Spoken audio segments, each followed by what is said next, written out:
Licenciada Leila Álava Barreiro, catedrática de la asignatura Trabajo Social Laboral. Mi nombre es José Gregorio Rivas Álava y pertenezco al paralelo B de esta asignatura. Y a continuación expondré sobre los riesgos psicosociales.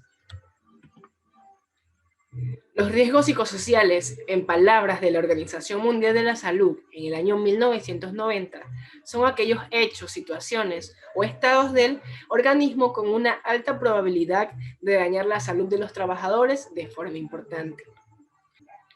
Y es que en el artículo 33 de la Constitución del Ecuador nos tipifica que el Estado garantizará a las personas trabajadoras el desempeño de un trabajo saludable. Además, en el artículo 347 del Código de Trabajo, nos manifiesta que los riesgos del trabajo son las eventualidades dañosas a que está sujeto el trabajador con ocasión o por consecuencia de su actividad.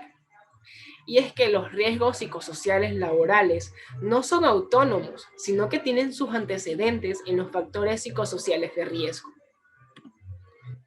Dentro de las características de los riesgos psicosociales están que estos afectan a los derechos fundamentales del trabajador.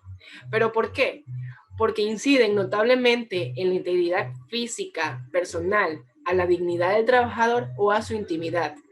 Como segunda característica es que los riesgos psicosociales tienen efectos globales sobre la salud del trabajador. Esto nos quiere decir que los riesgos psicosociales están en razón de la naturaleza propia del riesgo, por ende afectan a la totalidad de la empresa. Como tercera característica tenemos que afectan a la salud mental de los trabajadores, incidiendo en los procesos de adaptación de la persona y su sistema de estabilidad y equilibrio emocional. Como última característica, tenemos que tienen formas de cobertura legal, y esto es debido a su importancia, a su incidencia, que cada vez más se lo está tomando en cuenta y que tiene un desarrollo de una cobertura legal inicial y el desarrollo de una jurisprudencia sobre el tema, como es el caso en nuestro país del Código de Trabajo. Principales riesgos psicosociales. No es sencillo elaborar una lista de los riesgos psicosociales, y aunque hay un relativo consenso sobre algunos riesgos, sin embargo no lo hay acerca de si otros lo son o no. Por ende, a continuación explicaremos los principales riesgos psicosociales, ya que estos inciden en la calidad de vida del trabajador. Uno de estos riesgos es el estrés, y que en palabras de Moreno y Báez es un estado de agotamiento del organismo que dificulta de forma importante las respuestas funcionales y adaptativas del organismo y la persona. Y es que Chiron en el año 2003 nos dice que existen dos tipos de estrés laboral. Uno de estos es cuando las demandas laborales superan los recursos del trabajador y otro es cuando el trabajador se ve ante un evento o una situación crítica. Y es que el estrés produce un deterioro global e importante en el rendimiento del trabajador y en la misma organización como tal, puesto que los datos europeos nos revelan que esta es una de las causas de baja laboral y que cada vez más van en aumento y en expansión. La violencia. Cuando hablamos de violencia, nos hacemos referencia a toda acción, incidente o comportamiento que se aparta de lo razonable, en la cual una persona es asaltada, amenazada, humillada o lesionada como consecuencia directa de su trabajo. Esto lo ha expuesto la Organización Internacional del Trabajo en el año 2003. Y es que aunado a ello, la California Occupational Safety and Health Administration en el año de 1995 divide la violencia laboral en tres tipos. De tipo 1, que son aquellos actos violentos procedentes de personas que no están relacionadas al trabajo. De tipo 2, que son actos violentos de clientes que hacen uso de los servicios de la empresa. Y violencia de tipo 3, que estos actos violentos provienen de los mismos trabajadores o superiores dentro del propio lugar de trabajo. Y es que nuestra Constitución nos manifiesta en el artículo 10 que la ley sancionará toda forma de discriminación. Y en el artículo 66 sobre los derechos de libertad, que el derecho a una vida digna y a la integridad personal y a una vida libre de violencia en el ámbito público y privado.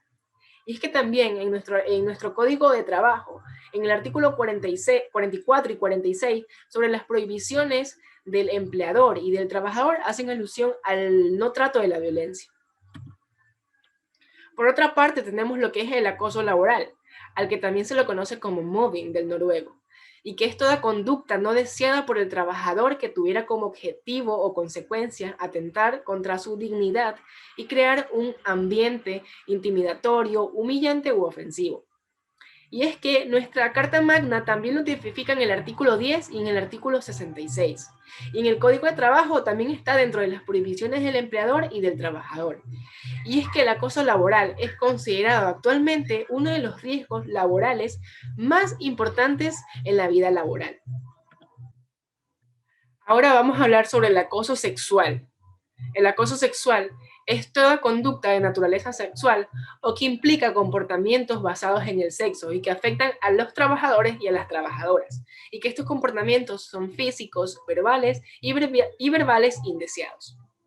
Y es que estos atentan contra los derechos fundamentales de la persona, ya que es una violación de su derecho a la intimidad y en último término a la libertad. Por eso en nuestra Carta Magna está tipificado en el artículo 10 sobre los derechos de las personas y en el artículo 66 sobre los derechos de libertad. Y es que el acoso sexual es una fuente actual de preocupación, tanto en el ámbito social, laboral y personal.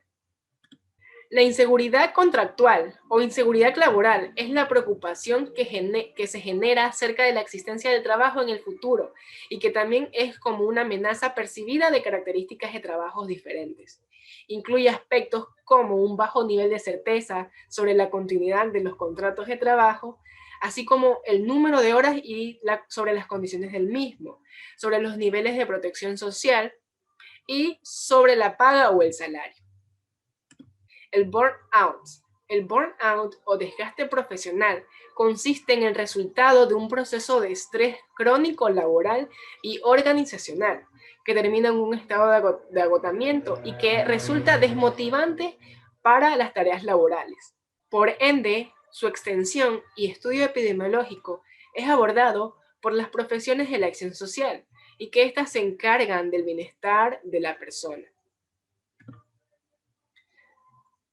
Otros riesgos psicosociales.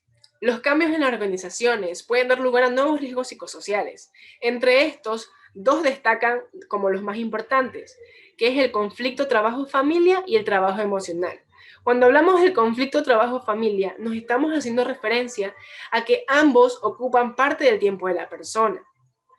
Y cuando hablamos del trabajo emocional, estamos haciendo referencia al autocontrol de las emociones y que estos influyen de forma directa en el desempeño de las actividades laborales. Muchas gracias.